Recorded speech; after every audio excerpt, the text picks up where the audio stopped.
11장 27절부터 13장 1절까지입니다. 하울이 조금 생깁니다. 볼륨 조금만 낮춰주시고 한 절씩 저와 교독합시다. 데라의 족보는 이러하다. 데라는 아브람과 나홀과 하란을 낳았다. 하란은 롯을 낳았다.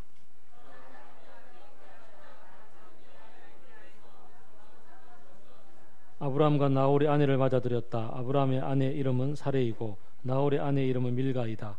하란은 밀가와 이스가의 아버지이다. 데라는 아들 아브람과 하란에게서 난 손자 롯과 아들 아브람의 아내인 며느리 사레를 데리고 가나안 땅으로 오려고 바벨로니아의 우르를 떠나 하란에 이르렀다. 그는 거기에다가 자리를 잡고 살았다. 주님께서 아브람에게 말씀하셨다. 너는 내가 살고 있는 땅과 내가 난 곳과 너희 아버지의 집을 떠나서 내가 보여주는 땅으로 가거라.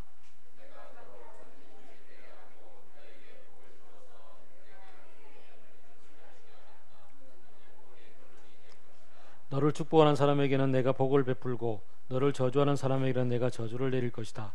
땅에 사는 모든 민족이 너로 말미암아 복을 받을 것이다.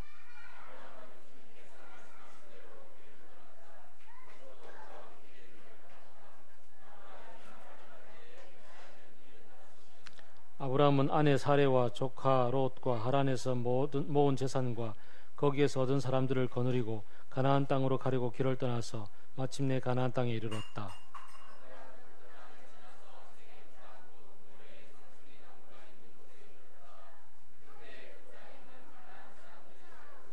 주님께서 아브라함에게 나타나셔서 말씀하셨다. 내가 너의 자손에게 이 땅을 주겠다. 아브라함은 거기에서 자기에게 나타나신 주님께 제단을 쌓아서 바쳤다.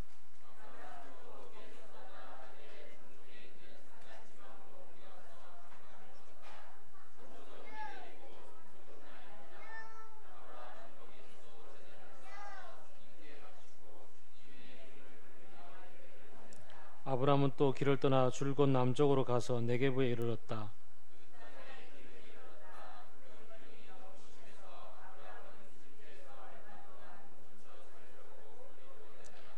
이집트에 가까이 이르렀을 때 그는 아내 사레에게 말하였다. 여보, 나는 당신이 얼마나 아리따운 여인인가를 잘 알고 있어.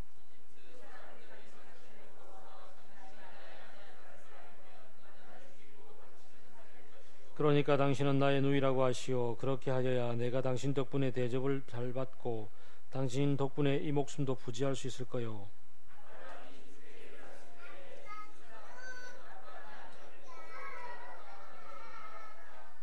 바로의 대신들이 그 여인을 보고 나서 바로 앞에서 그 여인을 칭찬하였다. 드디어 그 여인은 바로의 궁전으로 불려 들어갔다.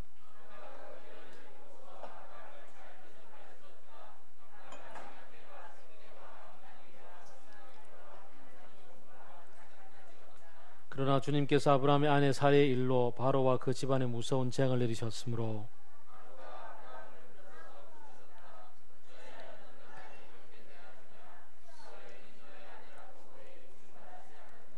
어찌하여 너는 저 여인이 내 누이라고 해서 나를 속이고 내가 저 여인을 아내로 데려오게 하였느냐. 자, 내 아내가 여기 있다. 데리고 나가거라.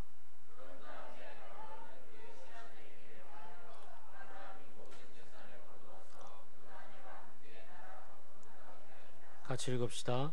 아브라함은 이집트를 떠나서 네겝으로 올라갔다. 그는 아내를 데리고서 모든 소유를 가지고 이집트를 떠났다. 조카 롯도 그와 함께 갔다. 아멘.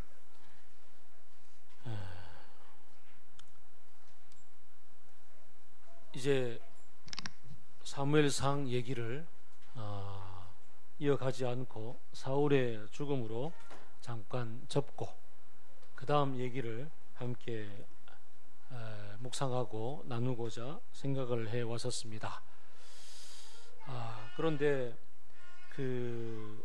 갑자기 잠깐 쉬는 동안에 박 목사님이 갑자기 갈라디아서를 꺼내들고서 시작을 하시는 통에 서신서를 뺏겨버렸고 어린이 설교에 복음서를 들고 나오는 통에 제가 복음서도 놓치고 갈 바를 알지 못하고 헤매다가 에라 모르겠다 창세기부터 가자 이렇게 창세기로 시작이 되었습니다. 꼭 에라 모르겠다는 아니고 꼭 한번 말씀을 나누고 싶었던 그 얘기가 아브라함의 얘기였습니다. 그래서 아브라함 얘기로 가서 함께 나누고자 합니다. 지난주에 우리 김동문 선교사님이 오셔서 이 땅의 이주 노동자들의 삶의 얘기들 어떻게 우리가 함께 마음으로 같이 보듬을 수 있는가에 대한 얘기를 나누어 주었습니다. 그리고 말씀보다 더 진하게 오후에 약 18명이 우리 원용 형제 아들이 이름이 뭐야? 윤희까지 같이 동참해서 김해에 있는 지역을 함께 돌아보았습니다. 참 독특했습니다. 정말 외국에 온 것 같았고 동남아 어디에 온 것 같은 그런 지역을 좀 넓게 돌아보고, 또 저는 그 전날 토요일 날 또 함께 또 공동체들도 방문을 해보고, 그러면서 이 땅의 이주 노동자들의 삶이 참 멀리 있는 게 아니고 정말 바로 내 옆에 있는 거구나라고 느끼게 되고, 또 머지않아서 이제 9월 말이면 김동문 선교사는 또 이 땅을 떠나서 일단은 거의 영구적으로 미국으로 가서 살게 됩니다. 미국으로 가서 그의 삶이 곧 그 땅의 이주 노동자로서의 삶이 될 터인데, 아무리 여기서 대학원을 마치고 또 목사로서 선교사로 살았다 하더라도 그곳에 가면 유색인종으로서 대접받을 수밖에 없는 그런 삶일 텐데 참 마음이 짠하게 와 닿았습니다.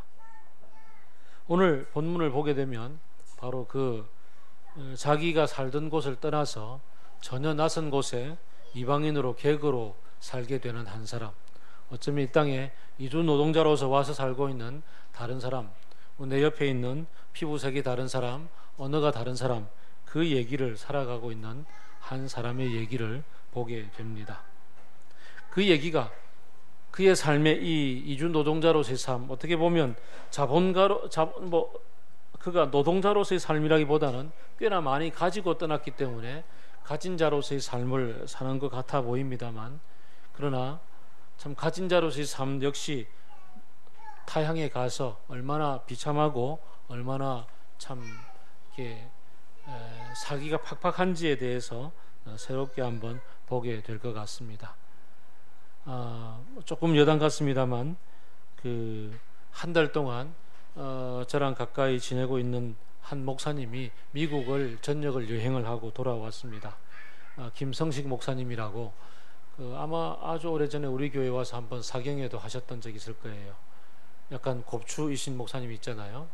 그분이신데 동아대 IBF 학사회 간사로 섬기시다가 갔다 오셨는데, 동아대 우리 초창기 멤버였던 저와 함께 2주 동안 서울에 가서 훈련도 받으셨던, 그 당시에는 우리 중에 가장 부자였던, 아버지가 재산을 가장 많이 남기셨던 그 한 형제가 어느 날 갑자기 짐 다 싸들고 재산 다 팔아서 미국으로 가서 사업하겠다고 갔었는데, 가서 사기당하고 빼앗기고 잃어버리고, 그 사업 비자로 갔는데 그게 사업처가 없어지니까 그 다음부터는 불법 노동자 신세가 돼가지고 불법 이주자가 돼서 지금까지 그 아이 막내가 태어나서 이제 시민권자가 성인이 되어서 그 다음 그 아빠 엄마를 초청해 줄 때까지 어디 집 밖에도 나가보지 못하고 있는 곳에서 멀리 여행도 못 가보고 그렇게 살고 있는 안타까운 현실을 보았습니다. 그리고는 페북에다가 글을 올렸습니다. 이 형제는 살아있다 이러고 죽지 않았다. 그 형제 그 페북의 얘기를 듣고 그 시대에 같이 삶을 공유했던 우리들 가슴이 먹먹해지고 막 눈물이 나더라고. 어떻게 사는지 그 형제만 생각하면 참 답답했었는데, 살아있다 이렇게 올려주는 거 보니까 너무 가슴이 먹먹했었는데, 모든 거 팔아서 모든 거 짊어지고 떠났던 이 아브라함의 얘기, 그럼 왜 떠났는가, 그리고 떠났을 때 그의 마음속에 뭐가 있었고 실제 그 삶은 어떻게 살아갔는가, 그런 얘기들 지금부터 몇 주간에 걸쳐서 함께 좀 나누게 될 겁니다. 자, 먼저 족보 잠깐 정리합니다. 데라, 아브라함의 아버지입니다. 아브라함의 아버지는 엄청나게 길게 살았습니다. 250년 살았습니다. 뭐 지금 우리가 100세 시대라고 얘기하는데 250년을 살았던 그가 아들이 3명 있었습니다. 아브람, 나홀, 하란. 근데 하란은 먼저 아빠보다 죽었습니다. 먼저 죽었고, 하란에게서 태어난 아들이 롯, 그리고 딸이 밀가, 아스가 있습니다. 근데 밀가는 그 당시는 종례혼이 발단해 있었으니까 그의 삼촌 나홀과 결혼했습니다. 아빠는 죽었고, 그래서 삼촌 나홀과 결혼해서 거기에서 버두엘하고 7 아들이 태어났습니다. 근데 이 버두엘은 리브가의 아빠입니다. 리브가는 누구의 아내인가요?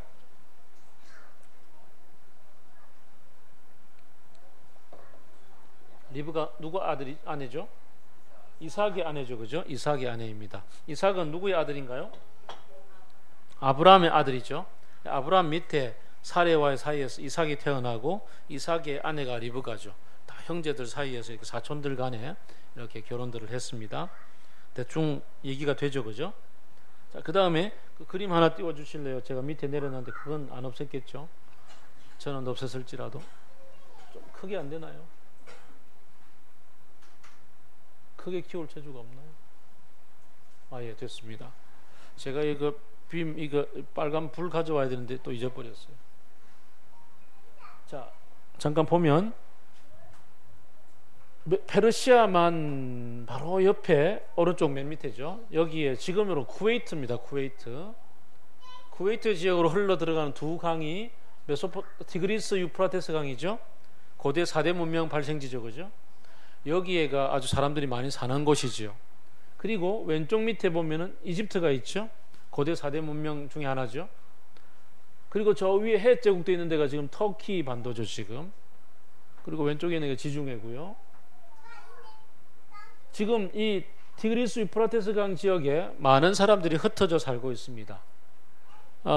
약 아브라함 시대를 BC 2000년경 정도로 생각을 합니다. 2000년경 정도. 그럼 뭐 그 시대에 대충 어떻게 흩어져 살았겠죠? 우리 당군이 BC 4333년에 나라를 세웠죠. 4333년. 그러니까 우리나라 2330.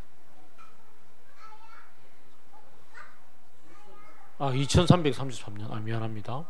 예, 대충 그 어간이다, 그죠? 예. 그러니까 우리 극동으로 오게 되면은 어떤 분이 동굴에서 마늘 까먹고 있던 그 시기에 자, 여기서 이제 대충 흩어져 살고 있었습니다. 우르는 남쪽에 살고 있었고요. 남쪽 지역인데 여기 살던 데라가 저 위에 하란까지 이주해서 살았는데, 오늘 본문을 보니까 그가 가고자 했던 목적지는 가나안 땅이었다 이렇게 했었어요. 근데 가다가 저기 머물렀어요. 이 시기에는 저 위에 헷 제국도에 있었잖아요, 그죠? 헷 제국도에 있는 저 위쪽에 살고 있던 어떤 사람들이, 아마 여러분들이 고대 세계사를 배웠을 때 로마 제국 시대를 보면 게르만 민족 대이동 이런 거 배웠죠. 게르만 민족이 막 위에서 못 살겠다 해서 막 따뜻한 남쪽 지중해로 쳐내려와 가지고 로마 제국을 무너뜨렸던 거 기억할 겁니다. 그것처럼 위쪽에 살고 있던 어떤 저기가 산악지대예요. 헷 제국 위쪽이. 거기 살고 있던 부족들이 따뜻한 남쪽, 그리고 더 살기가 좋은 곳 이러며 메소포타미아 북부 지방으로 내려왔어요. 지금 하란 지방이죠. 그리고는 하란 지방을 거쳐서 지금 가나안 땅을 지나서 이집트까지 내려가는 거대한 민족 대이동이 있었어요, 이 시기에. 그러니까 민족 대이동이 쭉 펼쳐지고 있었고, 급기야 이 민족 대이동은 어디까지 가느냐 하면은 아브라함 시대를 지나서 아브라함 아들이 이삭, 야곱 정도 시대까지 가게 되면은 이집트에 너무 많이 몰려 들어와 가지고, 그 당시 이집트는 큰 힘이 없었어요, 제국이. 그래서 그 시기에 이집트를 무너뜨리고, 마치 청왕조가 한나라, 그러니까 한족을 무너뜨리고 만주족이 중국을 장악했듯이 내려왔던 아모리족이라고 하는데요. 이 아모리족이 이집트 본 왕조를 무너뜨리고 거기다가 왕조를 세우는 일이 벌어집니다. 그때가 아브라함 밑에 이삭, 야곱 정도 시대예요. 그러면 이제 나중에 야곱의 아들 중에 누구예요? 요셉이 이집트로 팔려가잖아요, 그죠? 이집트로 팔려가는데 이집트에서 그가 아주 종의 신분으로 갔다가 같은 종의 신분이 올라서 총리까지 되잖아요. 총리까지 되는데 아무런 문제가 없었어요. 왜냐하면 이 왕조가 바로 함께 내려왔던 아모리족이었기 때문에, 위에서부터 내려왔던 이주민 왕조였기 때문에 북쪽에서 내려온 같은 계열에 속했던 요셉이 총리가 되는데 아무런 문제가 없었다라는 것을 생각해 볼 수가 있겠죠. 그러다가 나중에 이제 이집트 백성들이 다시 이 왕조를 장악을 하고 찬탈을 해요. 그래서 이 아모리 왕조가 무너져요. 이때가 이제 출애굽할 때 근처겠죠. 출애굽할 때 보게 되면은 뭐라 그래요? 요셉을 알지 못하던 왕이 등장하여 이렇게 되잖아요. 그래서 이제 요셉하고 다른 족속이 이집트 본 왕조가 자리를 찾았다, 이런 얘기가 되겠죠. 어쨌든 그건 한참 뒤의 얘기고, 지금 우르에 살고 있던 아브라함의 아버지가 소문을 듣는 거죠. 사람들이 위에서부터 내려와서 저 밑으로 가면은 거기 살기 좋은 이집트가 있다더라.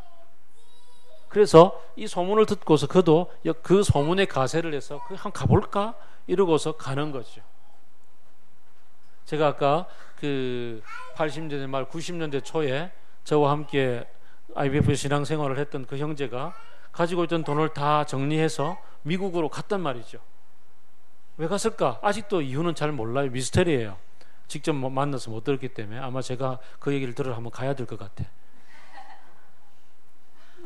어쨌든 자, 왜 갔는지는 모르지만 어쨌든 미국으로 갔던 그 형제처럼 아브라함의 아버지가 그 소문을 듣고서 거기 가면 좋을 것 같아, 가야 되겠다라고 생각을 하고 모든 짐을 다 정리하고 아들들 데리고, 아마 어쩌면은 여기서 막내 하란이 죽었잖아요, 그죠? 아들이 죽었다라는 얘기는 그 부모의 마음에 엄청난 상심도 있겠고, 나 아들이 죽은 이곳에 살기 싫어 이런 마음도 들었을지도 모르죠. 망구 제 생각입니다만, 어쨌든 그런 저런 생각으로 갔는데 가다가 보니까 북부 지방에 살기가 좋은 거예요. 왜냐하면 메소포타미아가 티그리스 유프라테스가 함께 만들어내는 이 멋진 비옥한 토지거든요. 가서 보니까 여기는 자기들은 목축업을 하고 있었는데 목축뿐만 아니라 여기 비옥한 토지가 돼서 살만해요. 그래서 농사 짓기도 좋은 거예요. 그래서 야, 좋다, 농사도 짓고 목축도 여기가 좋네, 정착하자. 그러고는 하란에 정착을 한 거죠. 여기까지가 이제 아버지의 일생이에요. 그리고 그곳에서 아들들도 다 결혼했어요. 아들도 결혼하고, 자, 그 나홀은 아들 뭐 7아들 다 낳았는데 이 아브라함은 애가 없는 거예요. 형제 그 순서가 어떻게 될지는 잘 모르겠는데 어쨌든 형제는 지금 애를 잘 낳고 있는데 난 없어. 지금 아무도 없어. 참 외로운 거죠. 이 외로움을 달래기 위해서 그는 일찍 죽어버렸던 형제 하란의 아들 롯을 이렇게 양자로 데리는 거죠. 형제지간에 옛날에 우리도 보면 양자들 많았잖아요. 양자로 데리고서 이렇게 이제 같이 살아가고 있습니다. 자, 이런 상황 가운데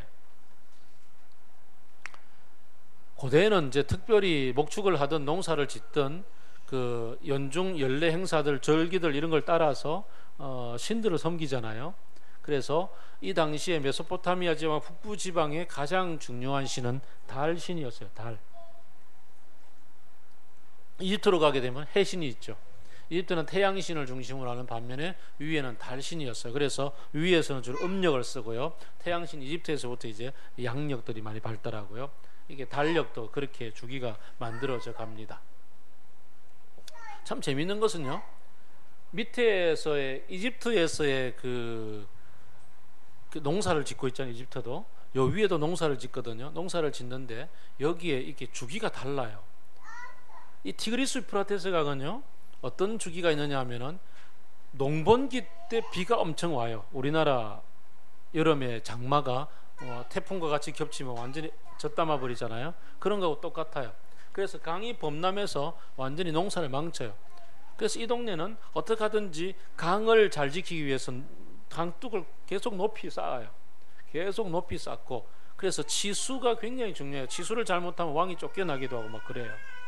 그런 동네에서는 이 뭐 물과 관련된 것 중에서 뭐 왜 달을 섬겼는지 모르지만 어쨌든 달을 섬겼어. 우리나라도 옛날에 음력 중심으로 농가, 원령가와 기타 모든 것들이 만들어졌잖아요.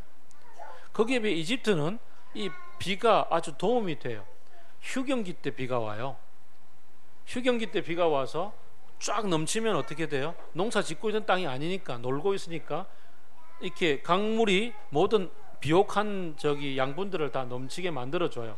그리고 나면 그 다음에 농사 지으면 농사 잘 돼요. 그래서 여기는 왕이 쫓겨날 이유도 없고 강이 범람하면 도움이 되거든요. 그래서 그렇게 함께 문화들이 차이가 있었어요. 자, 여기까지는 서론이고, 어쨌든 아브라함이 아들 없지요. 조카 데리고 살고 있고 농사 짓고 있고 목축하고 있고 뭐 열심히 잘 살고 있습니다. 그런데 어느 날 듣도 보도 못하던 어떤 신비한 체험을 하는 거죠. 여기는 달의 신을 섬기고 있었고 열심히 뭐 제의도 잘 드리고 있고 이렇게 살고 있는 어느 날 꿈속에 나타났던지 혹은 그 모세처럼 떨기나무의 불꽃처럼 나타났던지 비몽사몽에 나타났던지 어떤 신령한 체험을 하죠. 이른바 하나님이라고 하는 분이 나타나서 이 얘기를 꺼내는 겁니다. 너는 네가 지금 살고 있는 땅, 네가 태어난 곳, 그가 지금 저 밑에서 태어났는지 위에서 태어났는지 잘 모르지만 어쨌든 메소포타미아라는 큰 지역 속에 네가 태어난 곳, 너의 아버지 집을 떠나서 내가 지시하는 땅으로, 내가 보여주는 땅으로 가기를 원한다. 만약에 네가 이 얘기를 듣고서 순종하면은 나는 너로 큰 민족을 이루어 주겠고 너에게 복을 주어서 이름을 크게 떨치게 하겠고 너는 복의 근원이 될 거다. 너를 축복하는 사람을 내가 축복해 주겠고 너를 저주하는 사람을 저주해 줄 거다. 땅에 사는 모든 민족이 너로 말미암아 복을 얻을 거다 라고 얘기했습니다. 이때가 그가 75세입니다. 뭐 75세가 우리로서는 나이가 많이 들었지만 이 당시로서는 본다면 우리로서 한 40대 중반 정도 되는 느낌 정도로 살면 될 것 같아요. 어쨌든 인생이 그래도 정착되고 쭉 여기서 살아갈 후반기 인생을 생각할 때인데 그때에 하나님이 나타나서 부릅니다. 듣도 못하던 신입니다. 달의 신은 결코 아닙니다. 지금까지 익숙한 신도 아니고 전혀 다른 신이 나타나서 얘기를 합니다. 어떤 체험을 했는지는 모르지요. 그렇지만 분명한 체험을 했고요. 그 체험 속에서 분명하고 또렷하게 얘기를 들었습니다. 이 얘기에 그가 어떤 반응을 할까요? 우리는 잘 알듯이 그는 반응하고 떠났습니다. 분명히 그가 이 얘기를 곧이곧대로 들었고 이 얘기를 믿었기 때문에 떠났겠죠. 하나님은 어떤 의미로 이 얘기를 들려주었고 하나님은 어떤 뜻에서 아브라함을 불러서 어떤 큰 민족을 이루겠다고 시작을 했으며 그를 지켜주겠다고 얘기했고 복주겠다고 얘기했는지, 그리고 아브라함은 어떻게 그 얘기를 들었는지. 이 당시 이름은 아브람입니다. 뭐 아브라함과 아브람 뭐 큰 차이가 없습니다만 어쨌든 아브라함은 어떤 얘기를 들었을지 한번 지금부터 아브라함의 인생 가운데 그의 얘기가 펼쳐지는 가운데 하나님의 의미하고 아브라함이 해석했던 것하고가 서로 충돌하고 서로 갈등하고 그 속에서 어떻게 서로가 합의해 가고 있는지가 펼쳐지게 될 겁니다. 민족을 이루겠다고 얘기했습니다. 민족을 이루려면 자식이 태어나야 되겠죠. 자식도 많이 태어나야 되겠죠.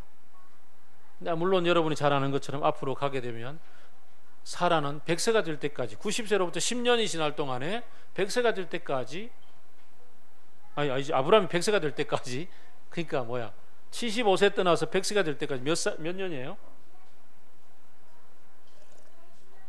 25년간 자식이 없습니다. 엄청난 거죠. 살아온 세월이 75세였고 그러니까 그거 3분의 1을 더 살았는데 자식이 없습니다. 민족을 이루겠다고 했는데 자식이 없을 때 도대체 이 하나님의 얘기는 아브라함에게 어떻게 들렸고 아브라함은 어떻게 행동하고 하나님은 어떻게 대응하는지. 복을 주겠다고, 너로 복을 주겠고 이름을 크게 떨치게 하겠고 복의 근원이 되겠고 너를 축복하는 사람을 축복하고 저주하는 사람을 저주하겠다. 복을 주겠다고 했을 때 이 복을 어떻게 해석을 해야 되는지 오늘 계속 보겠습니다마는 아브라함은 가나안 땅에 가서 얼마 지나지 않아서 엄청난 기근을 만납니다. 먹고 사는 문제가 봉착합니다. 먹고 사는 문제를 만났을 때 하나님이 주시겠다는 복을 그는 어떻게 해석을 해야 되는지, 그리고 너를 축복하는 사람 축복해주고 저주하는 사람은 저주하겠다고 했을 때 분명히 지키고 보호해주겠다고 했는데, 복의 근원이 되겠다고 했는데, 그가 가나안 땅에서 살아가면서 또 오늘 읽었던 본문 이집트로 내려갑니다만, 거기에서 그가 생명을 위협당했을 때, 그가 가지고 있는 모든 것들, 재산들을 다 뺏기게 되었던 어떤 위협들을 만나게 되었을 때, 그는 이 하나님의 얘기를 어떻게 듣게 되고 하나님은 어떻게 얘기해 주는가? 우리는 그리스도인으로 부름을 받고서 그리스도인으로 살아가는 삶을 살아갈 때 있어서 하나님이 우리에게 주시겠다고 말씀하신 복음, 하나님이 우리를 복 주시겠다고 하시는 것, 우리로 하여금 그 왕같은 제사장이요, 왕이요, 선지자요, 그리고 제사장이요 선지자로 부름을 받았다고 했을 때 그게 내게 어떤 의미인지, 또 적어도 마가복음 16장 17절 18절에서 믿는 사람에게는 이런 표징이 나타날 것인데 귀신을 쫓아낼 것이고 방언을 하게 될 것이고 손으로 뱀을 집어들며 독약을 마실지라도 해를 입지 않고 아픈 사람에게 손을 얹으면 나을 것이다 라는 말씀을 듣습니다. 이 말씀을 우리는 어떻게 들을 것인지, 실제로 얼마 전에도 뉴스에 나왔습니다만 미국에 가면은 그런 사람들이 많이 있대요. 이 말씀을 문자 그대로 받아들여서 이 말씀 그대로 실천하기 위해서 이렇게 주일 예배 가운데 목사님이 독사 꺼내가 딱 잡았다가 물려서 죽었던 사람도 있고, 1년에 한 명씩은 나온대요, 그런 사람이. 여러분은 이 말씀을 듣고 금방 이 얘기를 들었을 때 어떤 느낌이 드십니까? 하나님 앞에서 그 믿음의 기도는 너희들이 믿음을 믿고 기도할 때에 너희들에게 겨자씨만한 믿음을 가지고 있을 때 그 기도를 하게 되면 이 산을 들어서 절로 가라 그러면 옮기워질 것이다 라고 하셨던 예수님의 말씀을 여러분은 어떻게 듣습니까? 모든 것에 대해서 우리는 두 가지, 어떻게 보면은 실제적으로 내 삶의 현장 속에서 필요한 것들, 필요한 어려운 것들, 해결해야 될 것들을 두고서 하나님 앞에 주여 도와주십시오라고 기도하는 것이 합당한 것인지, 먼저 그 나라와 그 일을 구하면은 이 모든 것은 더하여 주신다고 하셨으니 이것은 기도하지 말아야 되는 것인지, 실제로 내 삶에서 실망스럽고 어려운 일들을 만날 때 기도하고 구했는데도 불구하고 그 일들이 이루어지지 않았을 때 하나님에 대한 내 속에 있는 원망들은 어떻게 풀어야 되는 것인지, 하나님은 과연 이런 것은 전혀 관심이 없으신 분이신지, 이런 우리들의 실제적인 숙제들을 어떻게 보면 하나님이 우리들을 부르셔서 이끌어 가실 때 주시는 복이 도대체 무엇인지, 한켠에서는 기복적인 신앙에 대한 거부감이 심하면서도 한켠에서는 실제로 내 인생에 부딪히고 있는 수많은 문제들에 대해 하나님 앞에서 구했을 때 응답을 받을 수 있는 것인지, 이런 것에 대해서 우리가 아브라함의 인생 가운데서 하나씩 풀어보겠습니다. 아브라함은 어쨌든 결단을 하고 떠났습니다. 미국으로 떠났던 우리 그 형제만큼 모든 것을 싸질머지고 떠났습니다. 우선 양아들 롯을 데리고 아내 사레를 데리고, 그리고 그 하란에서 그 자기가 열심히 경제 활동을 해서 벌어들였던 모든 재산과 그 다음에 가축들과 노비들을 데리고서 떠났습니다. 꽤나 많이 가지고 떠났습니다. 그리고서 이제 가나안 땅에 가서 이제 곳곳에 도착을 하고서 그곳에서 제단을 쌓고 하나님께 제사를 드립니다. 우선은 저기 보다시피 세겜이라는 동네에 도착했고요. 가나안 들어가서 맨 먼저 만나는 곳이죠. 세겜. 세겜은 요즘 우리 큐티 묵상하고 있죠. 사마리아 근처예요. 그러니까 북왕국 이스라엘의 수도 근처예요. 그 다음에 거기서 더 내려와서 베델 근처에 머물렀다가 더 내려와서, 여기서는 지금 잘 표시가 안 됩니다만 여기 이 지역을 네게브라고 해요. 남쪽이라는 뜻입니다. 이 네게브 지역에 가서 거기에 목축을 하고 지냅니다. 떠나왔으니까 종자를 가지고서 농사 지을 수는 없을 거 아니에요. 그래서 주로 목축업을 하며 지냅니다. 목축업을 하는데 주변에 가난한 사람들이 살고 있었습니다. 가난한 사람들이 살고 있는 그 지역에 가서는 살지를 못하고, 그래서 주로 산 꼭대기에 좀 이렇게 목축하기 좋은 곳, 사람들이 희박한 곳을 다니면서 목축을 하고, 점점 내려가서 네게브 지역은 목축하기 아주 좋은 곳입니다. 물론 비가 오지 않으면 아주 힘들어지겠지만, 물론 비는 굉장히 작습니다. 강수량은 적습니다만 그래도 지중해성 기후라서 겨울만 되면 아주 목축지가 아주 풍성합니다. 그래서 이 지역은 주로 이 남방 지역은 목축하는 지역이고요.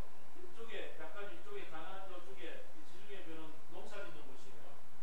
그래서 이쪽 농사와 이 목축업까지 함께 만나서 교역하는 교역 중심지가 있는데 거기가 브엘세바예요. 이름 들어봤죠? 교역 중심지 브엘세바를 같이 모이고 아브라함도 브엘세바에 가서 많이 지냅니다. 남방에 가서 네게브에 가서 목축업을 하고 있는데 그 땅에 기근이 들었습니다. 얼마 되지 않은 거죠. 엄청난 기근이 들었습니다. 자, 기근이 들기 전에 하나님이 이 세겜 지역에 도착했고 베델 지역에 도착해서 제사 드리고 있을 때 나타나셔서 내가 이 땅을 너에게 주겠다라고 얘기했습니다. 비전을 새롭게 해주셨습니다. 이곳이 너와 나와의 약속의 땅이다. 그리고 그 근처를 왔다 갔다 하며 네게브까지 농사를 목축업을 하고 있었는데 기근이 들었습니다. 이 기근을 어떻게 해결해야 할까요?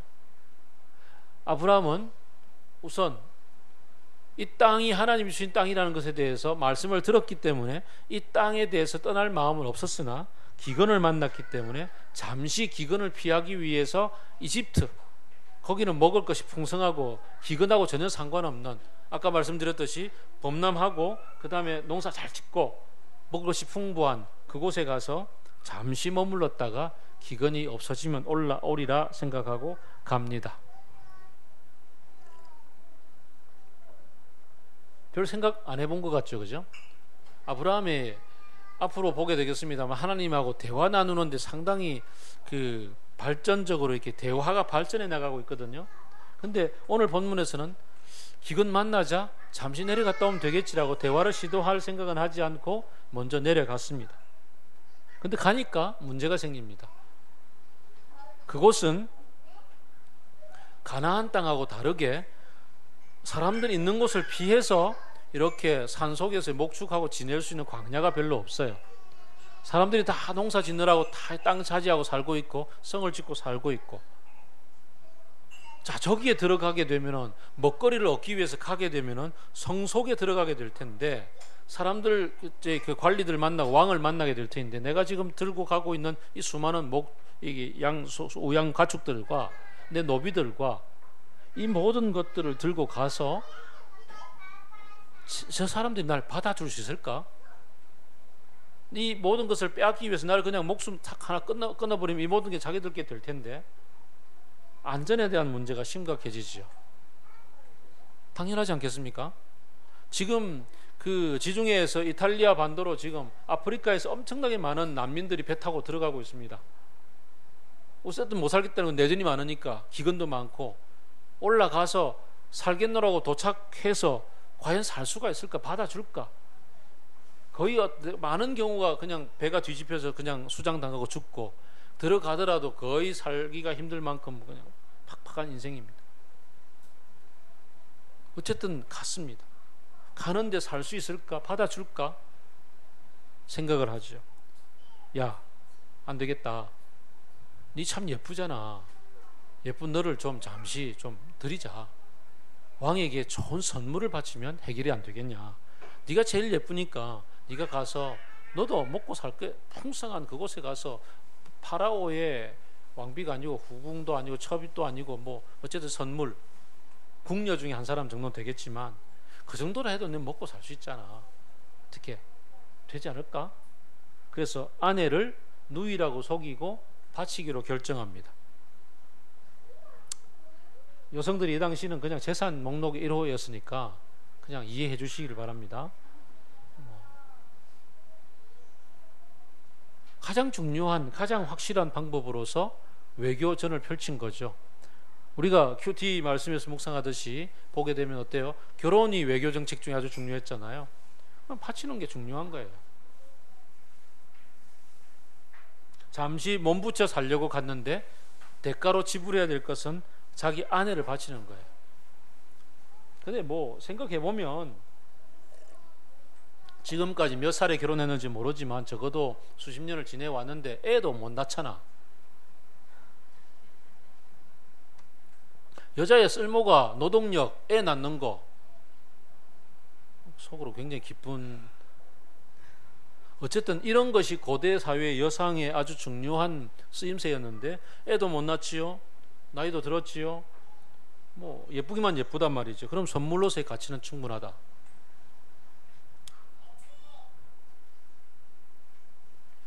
드렸어요.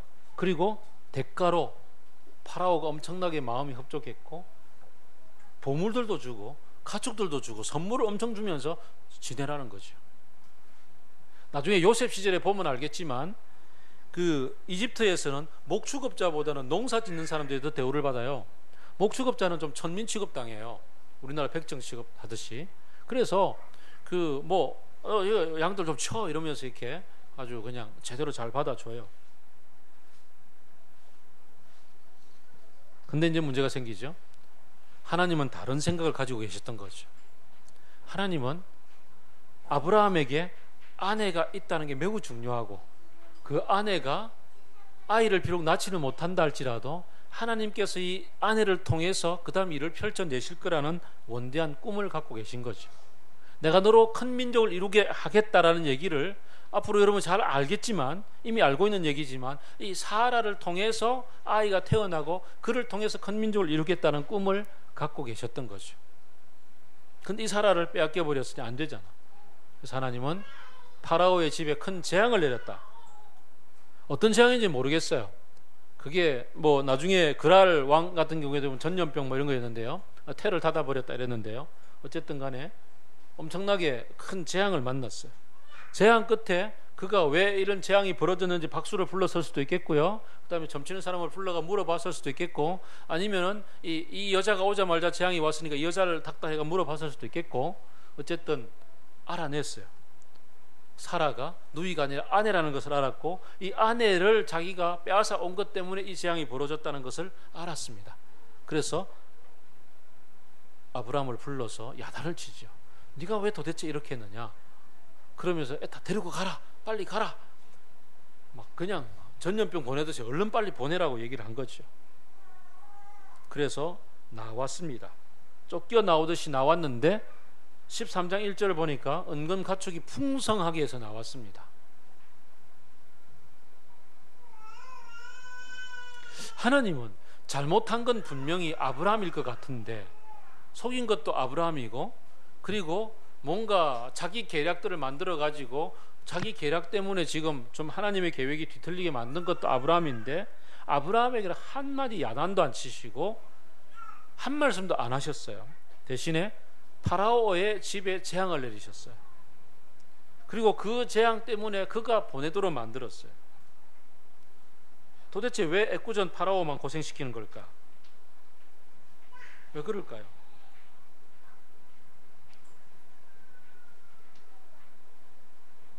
제가 이런 얘기를 하면 이제 아내가 이제 오늘 밤에 저를 같이 집에서 같이 재워줄지 안 재워줄지 모르지만,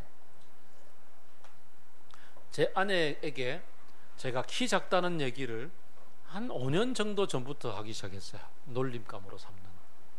뭐 우리 집에 이사 가가지고 그 위에 찬장에 물건 못 올리는 거 보고, 야, 그것도 못 올려 이러고 내가 올려주고. 그 이전까지는 한 번도 놀린 적이 없었어요. 특히나 신혼 초에. 그렇다고 제 아내가 그때 키가 컸고 지금 작아졌나요? 그건 아닌 거죠. 근데 그 작은 키에도 불구하고 제가 아내를 놀리지 않았어요. 왜요? 그 나무꾼과 선녀 얘기 알잖아요. 도망갈까봐.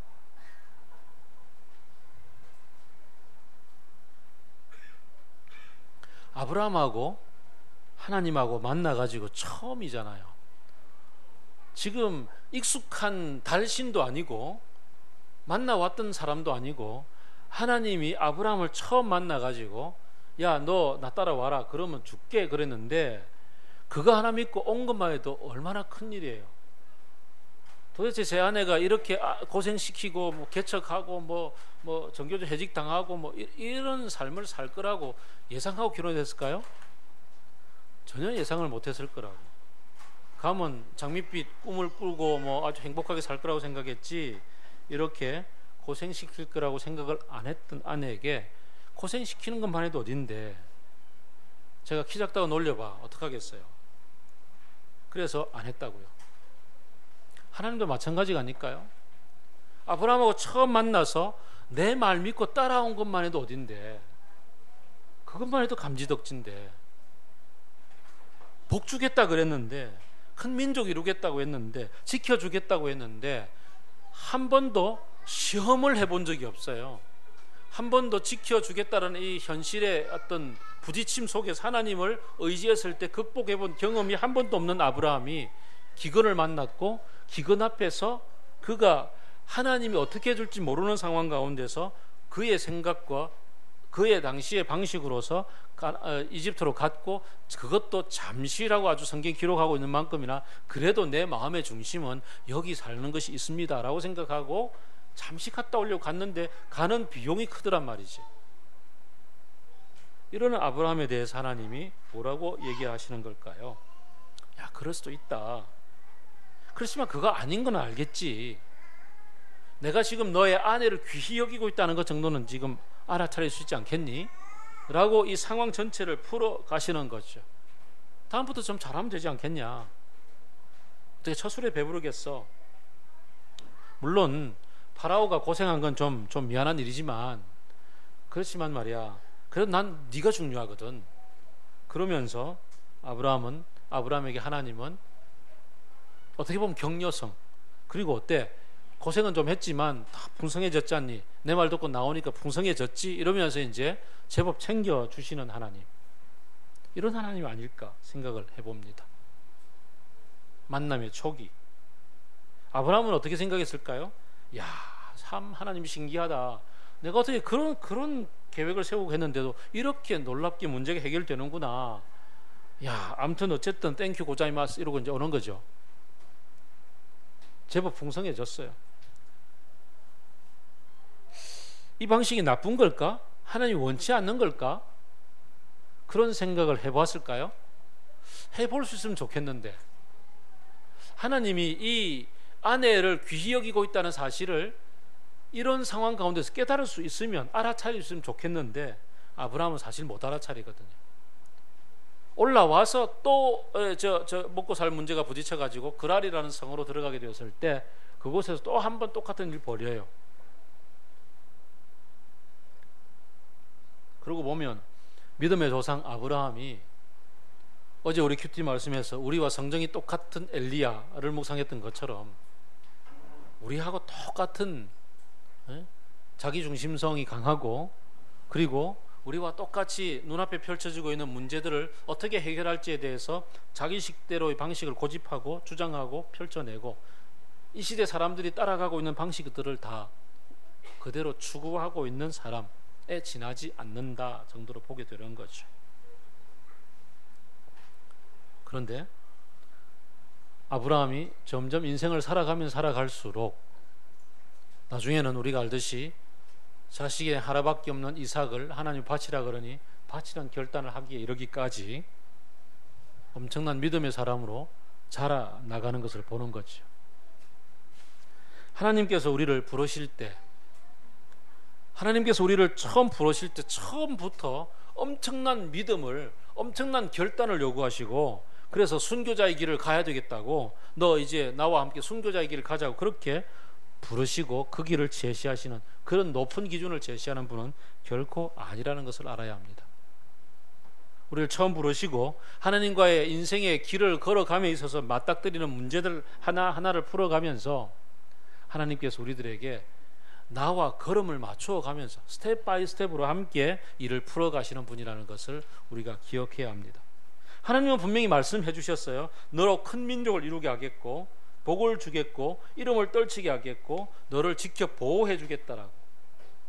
그런데 이 보호와 이 지킴과 이 큰 민족이 아브라함에게 하나의 당면한 문제로 주어졌을 때 이것을 하나님 앞에 가지고 가서 주님 어떻게 되겠습니까? 라고 이야기를 나누는 것에 이르기까지는 시간이 걸린다는 거죠.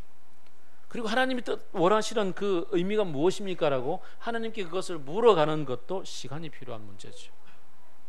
우리가 일상생활 속에서 하나님의 나라를 살아간다라고 얘기할 때 작년 여름 수련회 때 우리가 함께 삶을 나누었던 그 8분의 형제 자매들이 있지 않습니까? 우리가 일상 속에서 하나님의 나라를 살아간다고 하는 그것이 얼마나 큰 주제인지를 잘 알매도 불구하고 사실 우리가 막상 나누었던 주제는 김모 형제가 나는 결코 애 안 낳을 거라고 생각했었어. 덜컥 아기가 생긴 거야.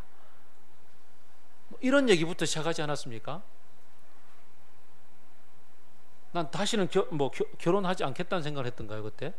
어쨌든 기억이 잘 안 납니다만 어쨌든 육아 일기를 쓰겠다고 나온 형제가 육아에 대한 감사함보다는 안 낳을 줄 알았어 뭐 이런 생각하면서 출발하는 이 자그마한 얘기, 사실 기근을 피하기 위해서 이집트로 내려가는 것이 너무나 당연하다고 생각하는 아브라함만큼이나 우리들이 일상을 만나서 부딪히는 일상생활 속에서의 문제 해결 방식은 하나님 앞에서 아주 초보적일 수 있고 아주 하나하나 작은 것, 이제 막 그런 말을 배워야 되는 수준이란 말이죠. 특히나 우리가 지금 나이가 몇 개입니까? 이제 결혼하고 애 낳고 다 이게 초보 엄마, 초보 아빠들이잖아요. 인생을 살아가면서 배워나가는 이 부딪힘 사건 하나 속에서 오늘 아브라함이 제대로 만났고 제대로 부딪혔고 제대로 실패했고, 그러나 하나님은 거기에 대해서 야단하지 않으시고 격려해 주시고 이렇게 세워주시고 아마 됐다 다시 다음에 잘하자 이러면서 오히려 더 보듬어서 다 쓰레기 담아가지고서 정리해서 다시 오히려 더 이전보다 더 낫게 합력해 선을 이루어 주신 하나님을 만나면서 좀 더 용기를 가졌으면 좋겠습니다. 좀 더 힘을 얻었으면 좋겠습니다. 지금 내가 만나서 헤매고 있는 이 문제 하나, 지금 비록 승리 못했다 할지라도 보란듯이 뭔가 하나님의 삐까번쩍한 그 대의명분에 맞지 않는 결론을 내렸다 할지라도 그래도 아브라함 속에 잠시 갔다 올 생각이었습니다 정도만 있는 것만 해도 하나님이 기쁘게 보신다는 사실을 붙잡고서, 그러고서 하나님 앞에서 힘을 내고 비록 실패한 현장 속이라도 하나님 다시 하면 안 될까요? 라고 얘기할 수 있는 용기를 내었으면 좋겠습니다. 오늘 이 하나님을 이렇게 보듬어 주신 하나님을 만났을 때 그 다음에 13장을 보게 되면 아브라함 제대로 멋진 작업 하나 하거든요. 다음 주는 그거 보면서 또 용기를 내어 보겠습니다.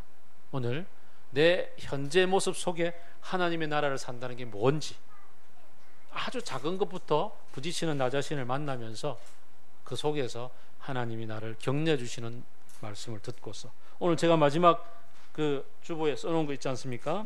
하나님과 새로운 인생을 출발하는 그리스도인들, 인생의 본격적인 숙제들을 이제 막 만나고 풀어나가는 일상생활 속에서의 하나님의 나라를 살아갈 믿음의 초년병들에게 주시는 하나님의 격려사 정도로 생각하고서 아브라함과 오늘 이 이집트 여행을 함께 마치고자 합니다.